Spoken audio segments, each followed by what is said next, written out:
En toda la historia registrada de la humanidad hay exactamente 2 personas de las que se dice que no murieron.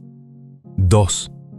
En miles de años de civilización, guerras, imperios, plagas y reyes. 2. Uno es Elías, y de él hablaremos otro día. El otro se llama Enoc. Y antes de que digas que sí, que lo conoces, que ya escuchaste algo sobre él, hay 3 personajes distintos llamados Enoc en el texto bíblico.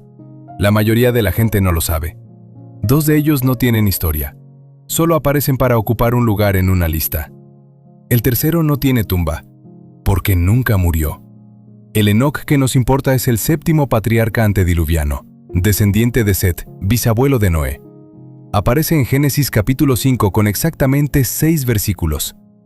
Para que te hagas una idea, la historia de cómo Noé construyó el arca tiene más palabras que toda la vida de Enoc en la Biblia oficial.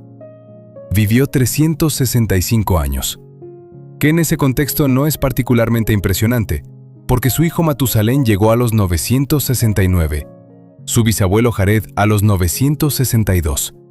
Pero todos los demás tienen el mismo final en el texto. Y murió. Punto. Siguiente. Enoc no. El texto dice literalmente, caminó con Dios y desapareció porque Dios se lo llevó. Eso es todo. Fin del archivo oficial. Salvo que no era el fin del archivo. En algún momento del siglo III a.C. empieza a circular un texto, no firmado por ningún profeta conocido, no incluido en ningún canon oficial. Se llama el Libro de Enoc, y lo que contiene hace que el Génesis parezca un resumen ejecutivo. El libro describe en detalle lo siguiente. Primero, una guerra en el cielo antes de que existiera el ser humano. Segundo, un grupo de seres llamados los vigilantes, ángeles, si quieres llamarlos así, que descienden a la tierra, se mezclan con mujeres humanas y producen una raza de gigantes llamados los Nefilim. Tercero, que estos vigilantes le enseñan a la humanidad cosas que no debía saber todavía. Metalurgia, astrología, el arte de la guerra, encantamientos, cosmética. Sí, cosmética, está en el texto. Cuarto, que como consecuencia de todo esto, el mundo se corrompe tan profundamente que viene un diluvio. Y quinto, y aquí es donde Enoc se vuelve verdaderamente fascinante, que Enoc fue el único humano que actuó como mensajero entre los vigilantes y Dios. El intermediario, el abogado cósmico. Literalmente subió a los cielos, recorrió sus capas, vio el trono divino y fue enviado de regreso a decirle a los ángeles caídos que no había perdón para ellos. Imagínate el currículum. Ahora bien, si este libro existía, ¿por qué no está en tu Biblia? Durante siglos, el libro de Enoc fue leído, citado y respetado. Está mencionado directamente en la epístola de Judas, en el Nuevo Testamento, el que sí está en tu Biblia. Los primeros padres de la Iglesia lo conocían y lo usaban. Pero en el siglo IV y V, cuando la Iglesia consolida el canon oficial, el libro de Enoc queda fuera. ¿Por qué? Hay varias razones documentadas. La más sencilla, era demasiado difícil de controlar.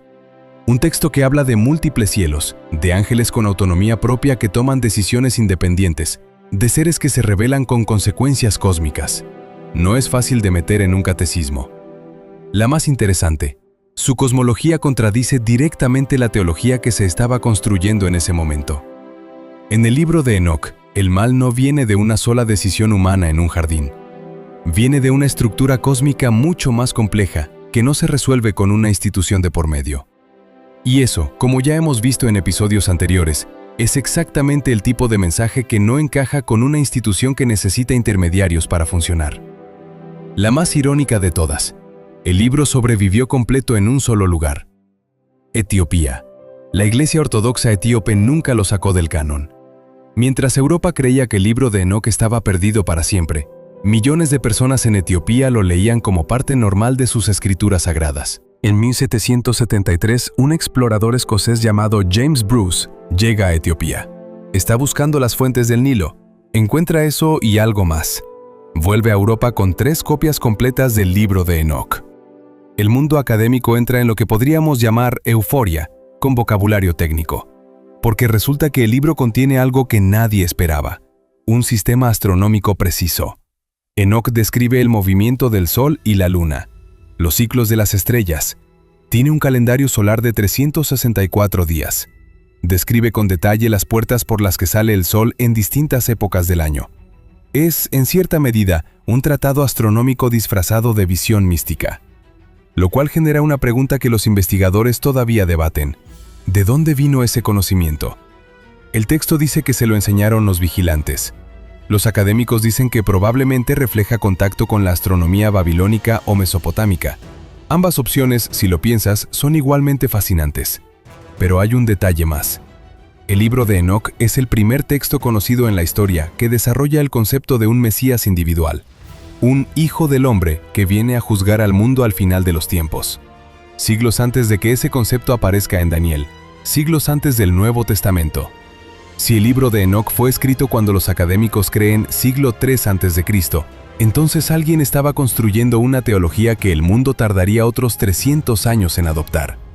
Pero volvamos al hombre, porque al final lo que hace a Enoc verdaderamente extraño no es solo su libro, es él. En la tradición judía posterior, Enoc se convierte en Metatrón, el ángel más alto de todos, el secretario divino, el que registra todo lo que ocurre en el universo.